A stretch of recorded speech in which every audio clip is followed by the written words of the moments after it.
Hello students, welcome to BMGTC e-classes. Today we will see answers of multiple choice questions part 4th. This PPT will be giving answers of all questions that we have seen yesterday. So let's start. So the first question is, investment in hand should be verified with the help of schedule of investment, balance sheet, inspection of securities, certificate from bank. The right answer of this question is option C, inspection of securities. Question number 2 is, first auditor of a company is appointed by the shareholder, central government, company law board, board of directors. And the right answer of this question is option D, board of directors.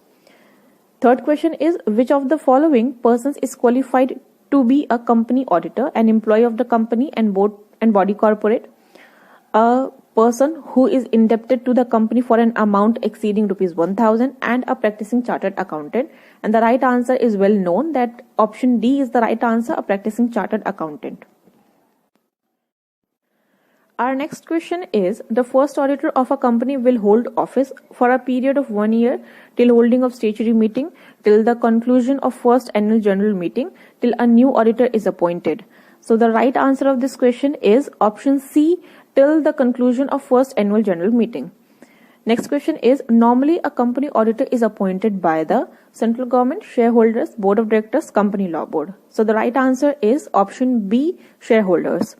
Next question is, an auditor in a casual vacancy is appointed by the board of directors, shareholders, central government and company law board. The right answer of this question is option A, board of directors. Our next question is question number 57. If an auditor is not appointed at annual general meeting, he is appointed by the A, the central government, board of director, shareholder, company law board. And the right answer of this question is option A, the central government. Question number 8. A vacancy caused by resignation of auditor is filled by a board of director at the general meeting of shareholders, by the central government and by the company law board. So the right answer of this question is option B, at the general meeting of shareholders. Next question is, a special auditor is appointed by the shareholder, board of directors, central government and CNAG, that means Comptroller and Auditor General of India. So the right answer is option C, central government. Our next question is, a government company auditor may be appointed by Comptroller and Auditor General of India, shareholder, central government and none of the above. Right answer is option A, Comptroller and Auditor General of India. Question number 61. A company auditor can be removed before expiry of his term by shareholder, board of directors, central government, state government. Right answer is option A, shareholder. 62. Remuneration of a company auditor is fixed by a shareholder, board of directors, central government, appointing authority. So the right answer is option D, appointing authorities.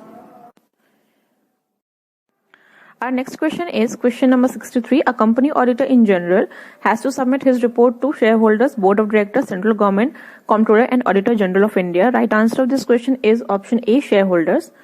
Question number 64. An auditor of a government company has to submit his report to the shareholder, central government, comptroller and auditor general of India and ministry concerned. Right answer is option B, central government. And the last question is, internal auditor has to submit his report, shareholder, government, company law board, none of the above. And the right answer is option D, none of the above. So these are the answers of questions that I've given you yesterday. If you have any problem, any query regarding to this PPT, you can ask me on Google Classroom. Thank you so much. Hello class. Welcome to BMGTC e-classes. Today we will discuss about multiple choice questions part 5, and these are only questions. So let's start. Our first question is, auditor should be dutiful like a watchdog, a bloodhound, a detective, a insurer. Next question is, auditor in general is an employee of the company, agent of the company, agent of the shareholder, none of the above. Next question is, while checking allotment of shares, the auditor should see that it is made within 100 days of issue of prospectus, 120 days of issue of prospectus, 150 days of issue of prospectus and the 80 day of issue of prospectus. Our next question is, which of the following percentage of nominal amount of share should be received with application? A 10, B 15, C 5 or D 6? Our next question is, while checking allotment, auditor should see that amount is equal to estimated fixed capital is received, equal to estimated working capital is received, necessary for purchase of land and building has been received, and D none of the above. Our next question is, for restriction regarding allotment of share, the auditor should refer to section 25, 75, 64, 69. Next question is, for checking that allotment of share has been properly made, an auditor should refer to cash book, shares ledger, director minutes book or shareholder minute book. Our next question is, auditor should see that the return of allotment has been sent to the registrar within 1 month, 2 months, 3 months, 40 days. Question number 74, application money should not be withdrawn unless allotment is made, cash book has been prepared, certificate to commence business obtained, certificate of incorporation obtained. Question number 75, shares issued for consideration other than cash should be vouched with the help of director's minute book, shareholder's minute book, contract with the party concerned or cash book. Question number 76 is, a company can issue redeemable preference shares if authorized by Memorandum of Association, Article of Association, Companies Act 1956 or none of the above.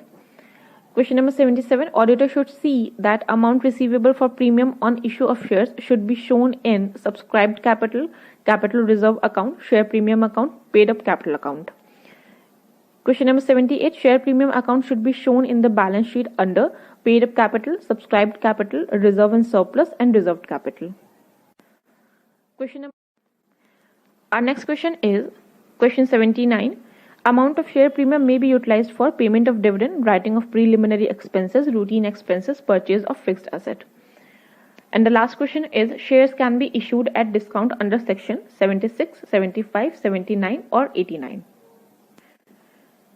So this is the part 5th of MCQ series. If you have any question or any problem regarding these questions, so you can ask me on Google Classroom. Thank you.